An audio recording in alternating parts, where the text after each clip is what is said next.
designer bags, million-dollar mansions, endless champagne brunches. But behind the glamour, some housewives were drowning in secret debt. From $20 million bankruptcies to foreclosed homes, these women faked their fortunes while reality crumbled. Here are the housewives who built empires on borrowed money.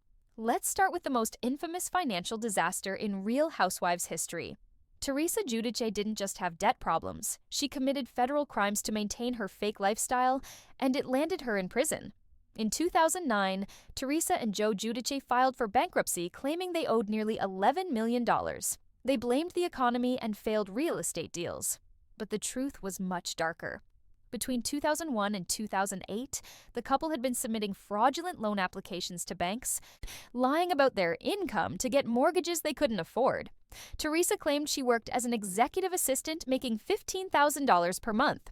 She created fake W-2 forms and fabricated pay stubs. For one mortgage worth over $300,000, she said she was a realtor when she wasn't even employed.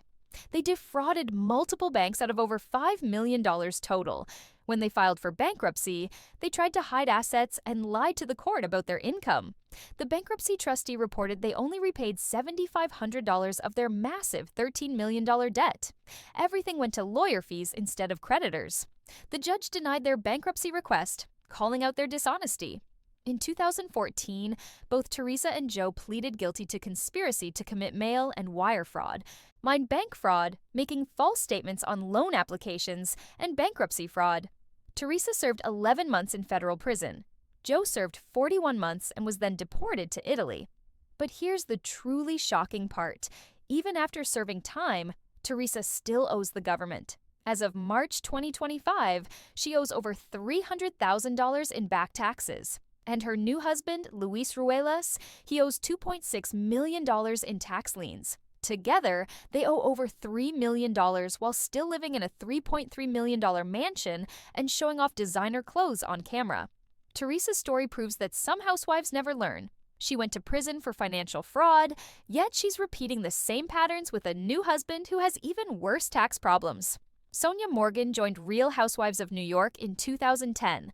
At the same year, her financial world collapsed. She filed for Chapter 11 bankruptcy, claiming to be nearly $20 million in debt with only $13.5 million in assets. The source of Sonia's financial ruin? A failed movie project called Fast Flash to Bang Time that was supposed to star John Travolta. Sonia created her own production company, Sonia Productions, and partnered with Hannibal Pictures to make the film.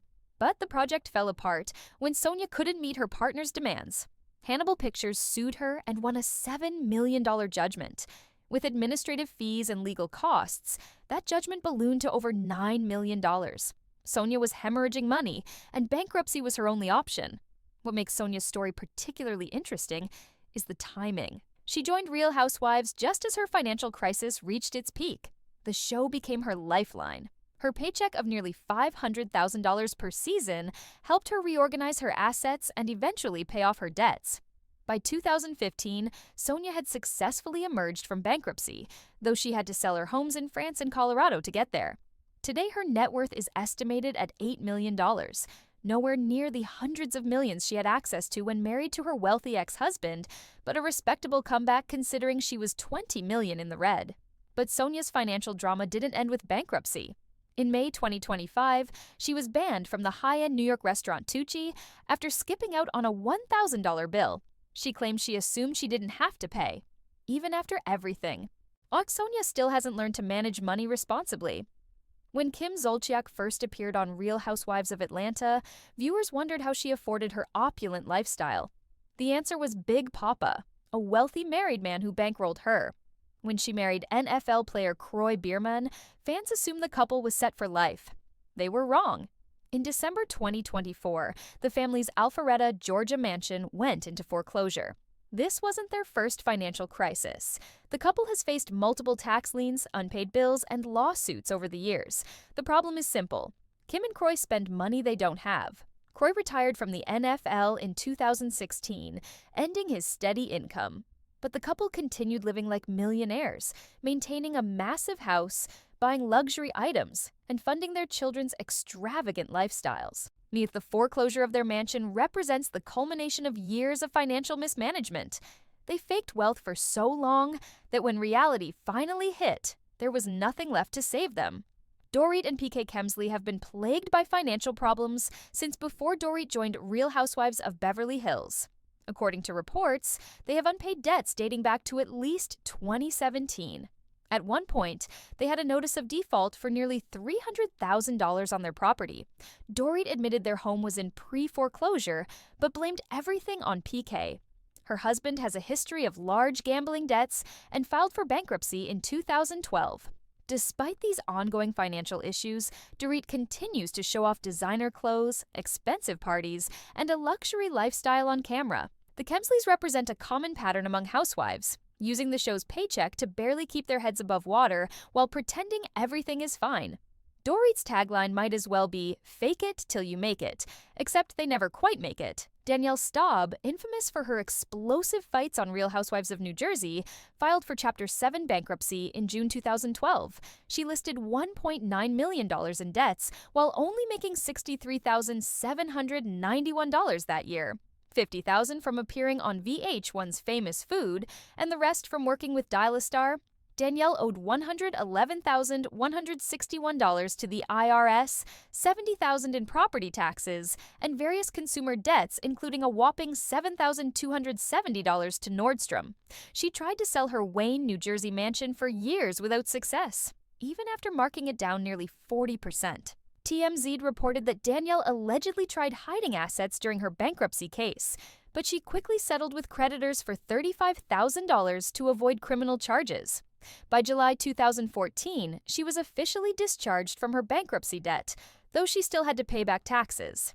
Danielle's bankruptcy showed that reality TV fame doesn't guarantee financial stability. Even with her notoriety from the show, she couldn't generate enough income to maintain the lifestyle she'd been living. The newest addition to this list is Dr. Wendy Osifo from Real Housewives of Potomac. In October 2025, both Wendy and her husband Eddie were arrested on charges of insurance fraud. The couple allegedly reported a fake burglary, claiming they were robbed while on vacation in Jamaica with their children. On April 7, 2024, they called police and reported hundreds of thousands of dollars in goods missing. Investigators determined the burglary was fabricated, and the Osifos filed fraudulent insurance claims to collect money they weren't entitled to. This case is still developing, but it represents the lengths some housewives will go to fund their lifestyles. Wendy and Eddie both have successful careers. She's a professor and political commentator. He's a lawyer. Yet they allegedly committed insurance fraud. The desperation to maintain appearances drove them to criminal behavior. From Teresa's prison sentence to Sonia's $20 million bankruptcy, these housewives prove that designer bags can't hide mounting debt forever.